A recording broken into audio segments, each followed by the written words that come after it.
সকালেই তরকার ডালটাকে ভালো করে ধুয়ে জল দিয়ে ভিজিয়ে রেখেছিলাম। হ্যাঁ, 3-4 বার ডালটাকে আমি ধুয়ে নিয়েছি একদম পরিষ্কার করে। রাতে এসে দেখি ডাল মহাশয় সবুজ সবুজ হয়ে ফুলে গেছে। দেখো কি সুন্দর লাগছে। এবারটাকে সেদ্ধ করে নিচ্ছি। এই দেখো সেদ্ধ হয়ে গেছে।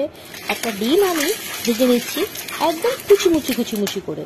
এর সাথে কি কি লাগছে দেখো, ধনেপাতা, টমেটো, কাঁচা লঙ্কা, পেঁয়াজ, আদা কুচি আর রসুন কুচি। তেলে আমি প্রথমে দিয়ে দেবো পেঁয়াজকে, একটু ভাজা ভাজা হবে, তার সাথে দেবো আদা। আদার পরে কিন্তু রসুনের পালা, আর রসুনটাকে একটু ভেজে দিয়ে দেবো হলুদ গুঁড়ো পরে নুনের পালা। নুন গেল, এবার দেবো টমেটো কুচি দিয়ে একটু নাড়বো, তারপরে কাঁচা লঙ্কা।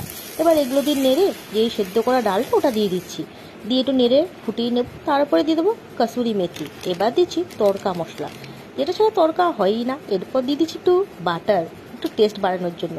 এবার দিয়ে দেবো কুচো ডিম, তার সাথে দিচ্ছি কিছুক্ষণ পরে ধনেপাতা কুচি, আর স্বাদ বাড়ানোর জন্য অনেকটা করে কি বলতো ক্রিম। দারুণ টেস্টি হয় এটাতে। তার সাথে বানিয়ে নিচ্ছি আমি আজকে